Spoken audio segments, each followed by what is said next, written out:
നമസ്കാരം സുഹൃത്തുക്കളെ. Tarot love energies എന്ന 2.0 എന്ന നമ്മുടെ ഈ രണ്ടാമത്തെ ചാനലിലേക്ക് എല്ലാ മാന്യ പ്രേക്ഷകർക്കും എൻ്റെ വിനീതമായ നമസ്കാരം. അപ്പോൾ പേഴ്സണൽ റീഡിങ്ങിന് താല്പര്യമുള്ളവർക്ക് എൻ്റെ വാട്സപ്പ് നമ്പർ ഞാൻ ഡിസ്ക്രിപ്ഷൻ ബോക്സിൽ കൊടുത്തേക്കാം. അതിൽ വാട്സപ്പിൽ മെസ്സേജ് ചെയ്തു കഴിഞ്ഞാൽ പേഴ്സണൽ റീഡിങ്ങിൻ്റെ വിശദാംശങ്ങൾ അവിടെ അറിയിക്കുന്നതായിരിക്കും. അപ്പോൾ നമുക്ക് ഇന്നത്തെ വായനയുടെ തലക്കെട്ടിലേക്ക് പോകാം. അതിനു മുൻപായി ചാനൽ ഇതുവരെ സബ്സ്ക്രൈബ് ചെയ്യാത്തവരാണെങ്കിൽ ദയവായി ഒന്ന് സബ്സ്ക്രൈബ് ചെയ്യുക. വായന ഇഷ്ടപ്പെട്ടു കഴിഞ്ഞാൽ ലൈക്ക് ചെയ്യുക, ഷെയർ ചെയ്യുക. നിങ്ങളുടെ വിലയേറിയ അഭിപ്രായങ്ങൾ കമന്റ് ബോക്സിലൂടെ രേഖപ്പെടുത്തുക. അപ്പോൾ നമുക്ക് ഇന്നത്തെ തലക്കെട്ടിലേക്ക് ഒന്ന് നോക്കാം.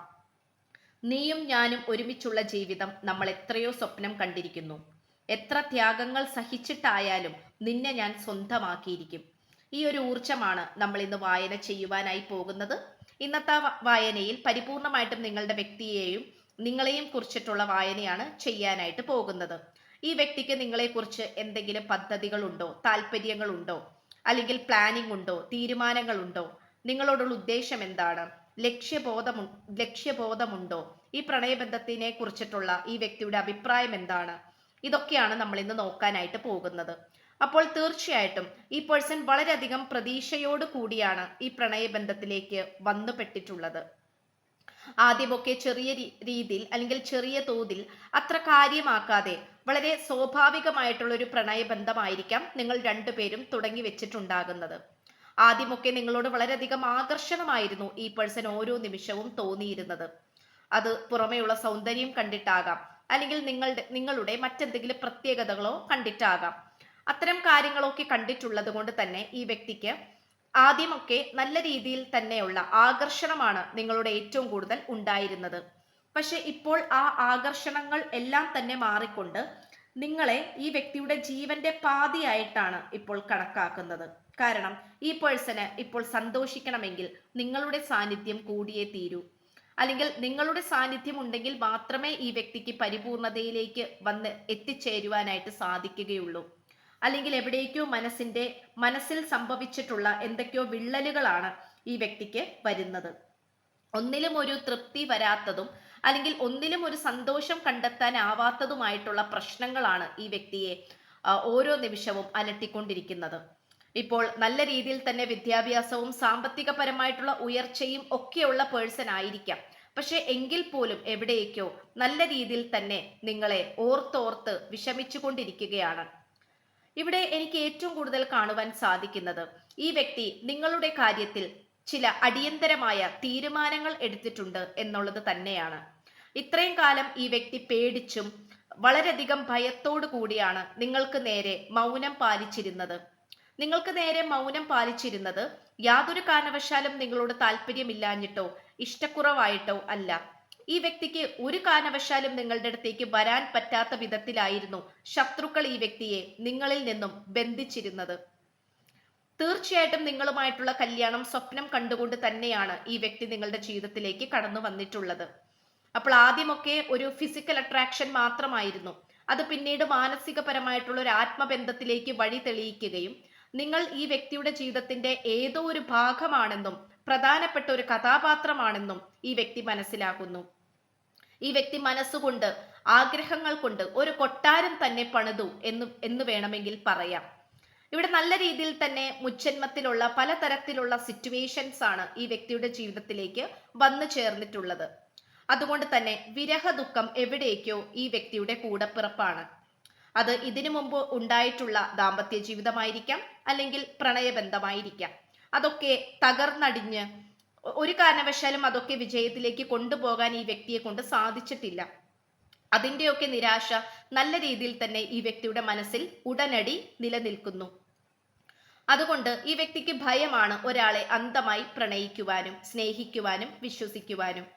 അവർ എപ്പോഴെങ്കിലും ഈ പേഴ്സണെ തിരിച്ചടിക്കുമോ, അല്ലെങ്കിൽ പറ്റിക്കുമോ, അവർ എന്നേക്കുമായി ഈ പേഴ്സണെ ഉപേക്ഷിക്കുമോ എന്നിങ്ങനെയുള്ള ചിന്തകളാണ് ഈ വ്യക്തിയെ ഓരോ നിമിഷവും അലട്ടിക്കൊണ്ടിരിക്കുന്നത്.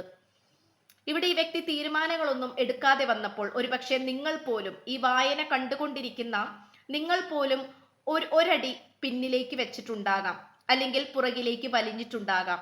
കാരണം ഈ വ്യക്തിയോടുള്ള വിശ്വാസം എവിടേക്കോ നഷ്ടപ്പെട്ടു പോയത് കൊണ്ട് തന്നെ. പക്ഷെ അത്തരം നിങ്ങളിൽ നിന്നുമുണ്ടായ ആ ഒരു പ്രവൃത്തി ഈ വ്യക്തിയുടെ ഹൃദയത്തെ കീറി മുറിച്ച് കളയുന്ന അവസ്ഥയിലേക്കാണ് കൊണ്ടുപോയി വിട്ടിട്ടുള്ളത്. ആദ്യമൊക്കെ ഒരുപാട് സ്വപ്നങ്ങളും ആഗ്രഹങ്ങളും ഒക്കെയായി വന്നുകൊണ്ടിരുന്ന ഈ പേഴ്സൺ പിന്നീട് എപ്പോഴൊക്കെയോ ഒറ്റപ്പെട്ട ജീവിതത്തിലേക്ക് വഴിമാറിപ്പോയതായി നമുക്കിവിടെ കാണാം. ഒറ്റപ്പെടുക എന്ന് പറയുന്നത് ഈ വ്യക്തിയെ സംബന്ധിച്ചിടത്തോളം ഏറ്റവും വലിയൊരു ശിക്ഷയായിട്ടാണ് നമുക്കിവിടെ കാണാൻ കഴിയുന്നത്. അതുപോലെ തന്നെ അത്രമേൽ ഇഷ്ടപ്പെടുന്ന വ്യക്തി മിണ്ടാതിരിക്കുന്നതാണെങ്കിൽ പോലും ഈ വ്യക്തിക്ക് സഹിക്കാനാവില്ല. പക്ഷെ ഈ വ്യക്തിക്ക് പലപ്പോഴും പിന്തിരിഞ്ഞു പോകേണ്ടതായിട്ടുള്ള അവസ്ഥകൾ വന്നിട്ടുണ്ട്. അത് തീർത്തും ഈ വ്യക്തിയെ നിങ്ങളിൽ നിന്നും തടസ്സപ്പെടുത്തുവാൻ വേണ്ടിയിട്ട് ശ്രമിക്കുന്ന ശത്രുക്കളുടെ സാന്നിധ്യം കൊണ്ട് മാത്രമാണ്. അല്ലാതെ ഈ വ്യക്തിക്ക് വ്യക്തിപരമായിട്ടുള്ള യാതൊരു തരത്തിലുള്ള ചേർച്ചക്കുറവും നിങ്ങളുമായി ഇല്ല. ഇവിടെ ഏത് ദൈവത്തിനോടും അല്ലെങ്കിൽ ഏത് ശക്തിയോട് ചോദിച്ചാൽ പോലും അവർ പോലും പറയും നിങ്ങൾ രണ്ടുപേരുമാണ് യഥാർത്ഥ കപ്പിൾസ് എന്നുള്ളത്, അല്ലെങ്കിൽ കമിതാക്കൾ എന്നുള്ളത്. ദൈവത്തിന്റെ അനുഗ്രഹം പോലും ഉടനീളം നീണ്ടു നിൽക്കുന്ന ഒരു പ്രണയബന്ധം കൂടിയായിട്ടാണ് നമുക്കിവിടെ കാണാൻ സാധിക്കുന്നത്. നിങ്ങൾ വന്നതോടുകൂടി ഈ പേഴ്സന്റെ ജീവിതത്തിൽ വന്നിട്ടുള്ള ധാരാളം നേട്ടങ്ങളൊക്കെയും ഈ പേഴ്സൺ മനസ്സിൽ ഓർക്കുന്നു എന്നുള്ളത് മറ്റൊരു സത്യമാണ്. ഈ വ്യക്തിക്ക് നിങ്ങളോട് വളരെയധികം സ്നേഹവും നന്ദിയുമാണ് ഉള്ളത്. കാരണം സ്നേഹിക്കാനും സ്നേഹിക്കപ്പെടാനും ഒക്കെ ഈ ഭൂമിയിൽ ആരൊക്കെ ഉണ്ട് എന്നുള്ള തോന്നിപ്പിച്ചതും ഈ വ്യക്തിയെ സ്നേഹിക്കുവാൻ പഠിപ്പിച്ചതും യഥാർത്ഥ പ്രണയം എന്താണ് എന്ന് തുറന്നു കാണിച്ചു കൊടുത്തതും നിങ്ങൾ തന്നെയാണ്. അപ്പോൾ നിങ്ങളുടെ സ്നേഹത്തിന്റെ മുന്നിൽ ഈ വ്യക്തിക്ക് ഒന്നും പറയുവാനില്ല, ആരെയും അതിന് പകരം വെക്കുവാനില്ല, അടിയറവ് പറയുവാനില്ല, കാലാവധി പറയുവാനില്ല, ഒന്നിനുമില്ല. അതുകൊണ്ട് തന്നെ തീർച്ചയായിട്ടും ഈ പേഴ്സൺ ഇപ്പോൾ നിശബ്ദതയിൽ നിന്നും പുറത്തേക്ക് വന്നുകൊണ്ടിരിക്കുന്നു എന്നുള്ളത് മറ്റൊരു സത്യമാണ്. ഇവിടെ സ്പിരിച്വൽ പരമായിട്ടുള്ള മാറ്റങ്ങൾ ഈ വ്യക്തിക്ക് സംഭവിച്ചു കൊണ്ടിരിക്കുന്നത് കൊണ്ട് തന്നെ പലതരത്തിലുള്ള പരീക്ഷണങ്ങൾ ഈ വ്യക്തിയുടെ ജീവിതത്തിൽ അവസാനിക്കപ്പെടുന്നു. അതിലൊന്നാണ് സന്യാസ യോഗം. അത് ഒറ്റപ്പെട്ട് ജീവിക്കേണ്ട ചില മനുഷ്യരുടെ, ഈ ഭൂമിയിലുള്ള മനുഷ്യരുടെ ഒരു ഗതികേട് കൂടിയാണ്, അല്ലെങ്കിൽ തലയിലെടുത്തു കൂടിയാണ് സന്യാസ യോഗം എന്ന് പറയുന്നത്. അത്തരമൊരു യോഗം അല്ലെങ്കിൽ ഒരു ശാപം പോലെ ഈ വ്യക്തിയുടെ തലക്ക് മീതെ നിന്നിരുന്നു. അപ്പൊ അതുകൊണ്ട് തീർച്ചയായിട്ടും അതിൽ നിന്നുമൊക്കെ പുറത്തേക്ക് വരാൻ തന്നെയാണ് ഈ പേഴ്സൺ ശ്രമിച്ചുകൊണ്ടിരുന്നത്. പക്ഷെ എന്തൊക്കെ നോക്കിയിട്ടും എങ്ങനെയൊക്കെ ശ്രമിച്ചിട്ടും അതിന് കഴിയുന്നില്ലായിരുന്നു. ഇപ്പോൾ ഇതാ ദൈവമോ അല്ലെങ്കിൽ ഈ പ്രപഞ്ച ശക്തിയോ നേരിട്ടിറങ്ങി വന്ന് ഈ വ്യക്തിയുടെ പല മോശക്കേടുകളും ഇല്ലാതെയാക്കുന്നു. അതെന്നേക്കുമായി ചുട്ടുകരിച്ച് കളയുന്നു. ഈ വ്യക്തിയുടെ ജീവിതത്തിൽ നിന്നും എടുത്തു മാറ്റി കളയുന്നു. ഈ ഒരു മാറ്റം ഈ വ്യക്തിയെ പലതരത്തിലും ഉൾക്കൊള്ളാനായിട്ട് പറ്റുന്നില്ല. ഇത് ഈ പേഴ്സൺ തന്നെയാണോ, ഈ വ്യക്തി തന്നെയാണോ, ഈ വ്യക്തിക്ക് ഇത്തരം മാറ്റങ്ങൾ വന്നിട്ടുണ്ടോ എന്നതുപോലും ഈ വ്യക്തിക്ക് മനസ്സിലാക്കാൻ സാധിക്കുന്നില്ല. അത്തരത്തിലുള്ള സന്തോഷകരമായ ചില കാര്യങ്ങളാണ് ഈ വ്യക്തിയുടെ ജീവിതത്തിൽ സംഭവിച്ചു കൊണ്ടിരിക്കുന്നത്. അത് സാമ്പത്തികപരമായിട്ടോ അല്ലെങ്കിൽ ഈ വ്യക്തി ആഗ്രഹിച്ചത് പരമായിട്ടോ എന്തെങ്കിലും കാര്യങ്ങളായിരിക്കാം. അങ്ങനെ എന്തൊക്കെയോ പോസിറ്റീവായിട്ടുള്ള കാര്യങ്ങൾ ഈ പേഴ്സന്റെ ജീവിതത്തിൽ ഇപ്പോൾ ഉടനടി നടന്നുകൊണ്ടിരിക്കുന്നുണ്ട്. അപ്പോൾ അതുകൊണ്ട് തന്നെ തീർച്ചയായിട്ടും ഈ പേഴ്സൺ അപ്പോഴും നോക്കുന്നത് നിങ്ങളെ തന്നെയാണ്. നിങ്ങളുടെ സാന്നിധ്യമാണ് ഈ പേഴ്സൺ ആഗ്രഹിക്കുന്നത്. അത് ലഭിച്ചാൽ മാത്രമേ പരിപൂർണതയിലേക്ക് എത്തിച്ചു ചേർക്കുവാൻ സാധിക്കുകയുള്ളൂ എന്നുള്ള ചിന്താഗതിക്കാരനാണ് ഈ പേഴ്സൺ. തീർച്ചയായിട്ടും ഈ പ്രണയബന്ധത്തിൽ പുതിയ തുടക്കങ്ങൾ നമുക്ക് നല്ല രീതിയിൽ തന്നെ കാണുവാൻ സാധിക്കുന്നു. അതുപോലെ തന്നെ സ്റ്റക്ക് ഇൻ ദ മഡ് എന്ന് പറയുന്ന കാർഡ് നമുക്ക് തലകുത്തനെയാണ് ലഭിച്ചിട്ടുള്ളത്. തീർച്ചയായിട്ടും ഏറ്റവും വലിയൊരു മൃഗം ആനയാണെങ്കിൽ പോലും ആ ഒരു ചെളിക്കുണ്ടിൽ അതിൽ നുഴഞ്ഞു വീണ് കഴിഞ്ഞാൽ തീർച്ചയായിട്ടും അതിന് എഴുന്നേറ്റ് ഓടുവാൻ സാധിക്കുകയില്ല. പക്ഷെ ആ ഒരു ഊർജം നമുക്ക് തലകുത്തനെ ലഭിച്ചിട്ടുള്ളത് കൊണ്ട് തന്നെ ഈ പേഴ്സൺ എത്ര ശക്തനായിട്ട് പോലും പല വിധത്തിലും ഈ പേഴ്സൺ വഴുതി വീണു പോയിട്ടുണ്ട്, പരാജയപ്പെട്ടിട്ടുണ്ട്. പക്ഷെ അതിൽ നിന്നുമൊക്കെ ഉയർത്തെഴുന്നേൽക്കുവാനുള്ള ഒരു അനുഗ്രഹം, ഊർജം ഈ വ്യക്തിയിലേക്ക് വന്നുകൊണ്ടിരിക്കുന്നതായി നമുക്കിവിടെ കാണാൻ കഴിയുന്നു. ഇത് തീർത്തും നിങ്ങളെ സംബന്ധിച്ചിടത്തോളം ഒരു പ്രതീക്ഷയെ സൂചിപ്പിക്കുന്ന അടയാളം തന്നെയാണ്. ഇവിടെ പലതരത്തിലും ഈ പേഴ്സണെ പരിഹരിക്കാൻ പറ്റില്ല, അല്ലെങ്കിൽ എന്നെ കൊണ്ട് ഇത് സോൾവ് ചെയ്യാൻ സാധിക്കില്ല എന്ന് വിചാരിച്ചിട്ടുള്ള പല പ്രശ്നങ്ങളെയും ഈ വ്യക്തിക്ക് സസൂക്ഷ്മം നിരീക്ഷിച്ചുകൊണ്ടും സ്വന്തം പ്രയത്നം കൊണ്ടും അതിനെ പരിഹരിക്കുവാൻ ഈ പേഴ്സണെ കൊണ്ട് സാധിച്ചിട്ടുണ്ട്. അതൊക്കെ ഈ പേഴ്സന്റെ കഴിവുറ്റ കാര്യങ്ങൾ തന്നെയാണ്. ഇവിടെ നമുക്ക് ഏഞ്ചൽ ഗൈഡൻസ് ആയിട്ട് കിട്ടിയിട്ടുള്ളത് choose A new direction, the situation will improve എന്നാണ്. അപ്പൊ തീർച്ചയായിട്ടും ഈ ഒരു സാഹചര്യം ഉറപ്പായി തന്നെ മെച്ചപ്പെടുന്നതായിരിക്കും. അതിനെക്കുറിച്ച് പേടിക്കേണ്ടതോ ആശങ്കപ്പെടേണ്ടതോ ആയിട്ടുള്ള കാര്യമില്ല. ഇപ്പോഴത്തെ സിറ്റുവേഷൻ എന്തുമായിക്കൊള്ളട്ടെ, സാഹചര്യം എത്ര പ്രതികൂലമാണെങ്കിൽ പോലും അനുകൂലമായിട്ടുള്ള ഒരു സമയം നിങ്ങളെ തേടി വരുമെന്നുള്ള സത്യമാണ് ഇതിലൂടെ മനസ്സിലാക്കേണ്ടത്. അത് മാത്രമല്ല, ഇത്രയും കാലം ഈ പേഴ്സൺ നിങ്ങളുടെ കാര്യത്തിലും ഈ പ്രണയബന്ധത്തിന്റെ കാര്യത്തിലും ഏത് വഴിയിലൂടെയാണോ ശ്രമിച്ചുകൊണ്ടിരുന്നത്, ഏത് രീതിയിലൂടെയാണോ ശ്രമിച്ചുകൊണ്ടിരുന്നത്, അതിൽ നിന്നുമൊക്കെ വളരെയധികം വ്യത്യസ്തമായിട്ടുള്ള ഒരു വഴിയിലൂടെ ഈ വ്യക്തി ഇപ്പോൾ ശ്രമിക്കാൻ പോവുകയാണ്.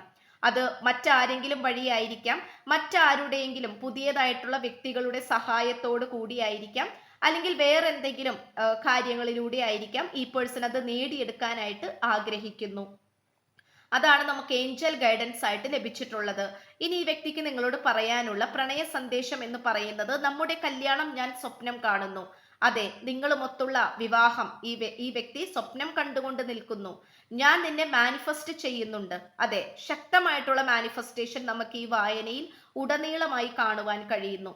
നീയുമായി ഒരുമിച്ച് ജീവിക്കുവാൻ ഞാൻ ചില തയ്യാറെടുപ്പുകൾ നടത്തുന്നുണ്ട്. അതെ, തീർച്ചയായിട്ടും ഈ വ്യക്തിക്ക് ഒറ്റയ്ക്ക് ഇരിക്കുവാനാകില്ല. കാരണം നിങ്ങളുമായിട്ടുള്ള ഒരുമിച്ചുള്ള ജീവിതം തന്നെയാണ് ഈ വ്യക്തിയെ പരിപൂർണതയിലേക്ക് നയിക്കുന്നത്. വളരെയധികം അതോറിറ്റേറ്റീവ് ആയിട്ടുള്ള ഒരു പേഴ്സൺ ആണ് ഈ വ്യക്തി.